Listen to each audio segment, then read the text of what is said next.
680's Richard Southern now joins us. And Richard, this story is near and dear to anyone who rents in the city of Toronto. A warning today from CIBC. The bank says a new possible rent control rules in Ontario would only make housing less affordable. Yeah, I mean, I know a lot of people want to see, a lot of renters want to see this rule change, but CIBC, Amanda, says any tinkering to the rent control rule would destroy a rebound that's currently taking place in rental development here in Toronto. So CIBC's top economist, one of them, Benjamin Tall, he says the damage is actually already being done. Developers are canceling rental projects, and they're changing some rental projects to condominiums because of a fear that the province will change the rules that restrict which apartment owners can change rents.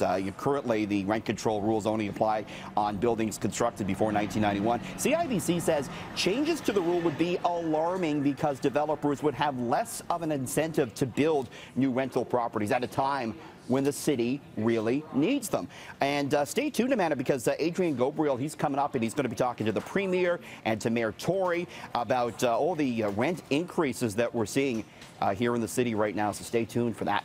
Yeah, I know a lot of people have experienced that, but talk about being in between a rock and a hard place. If you don't rent, maybe you want to buy a house in Toronto, but price control. You can buy a whole castle in England for less than it costs to buy a house here in downtown Toronto. This is true. I want to show you, this is unbelievable, okay? The latest side of just how maybe out of whack things are here in Toronto, Amanda.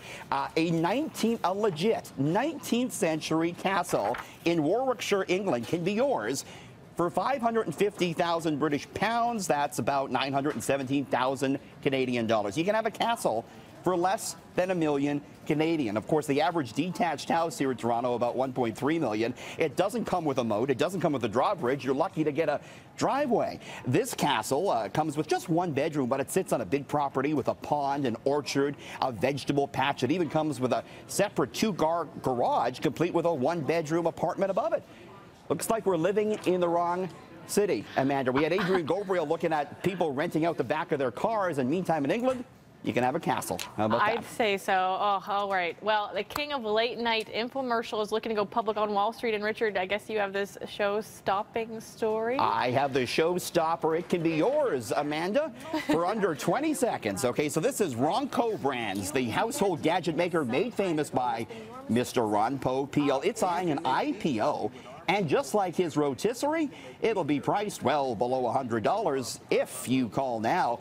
Ronco is looking to raise $30 million by selling 5 million shares at $6 a piece. Here's the funny thing, though. The stock sale being conducted on his website, and he says he will accept wire transfers and major credit cards. But wait, there's more. There's a minimum purchase of 20 shares or $120. So they're kind of selling the stock, Amanda, like they sell their Veg-O-Matics and their Ronco Pocket Fisherman. Popio founded the company back in 1964. Now, though, it's a smaller, money-losing business. So you may want to think twice before setting your investment and forgetting about it. Very cool. Well, this next story will make my twin sister very happy. I guess the guys at Brown will be working longer to handle those online deliveries. Yeah, she loves the online shopping. Yes, and this is what's at the heart of this. So UPS says it's going to start delivering now on Saturdays. It would be the biggest shipping time change in UPS's 109-year history.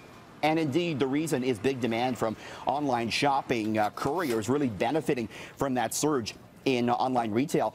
And deliveries to residences are actually expected to account for more than half of UPS's total deliveries by 2019. And FedEx already delivers on Saturday, so UPS trying to keep pace with their main rival here, Amanda.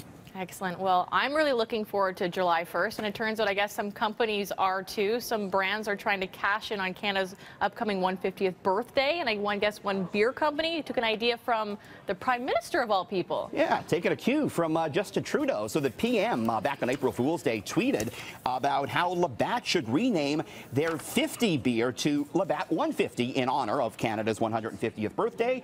And as you can see, he says they took my suggestion. Labatt tweeted back and says that indeed it will rename temporarily Labatt 50, Labatt 150. It'll be only available here in Canada for a couple months.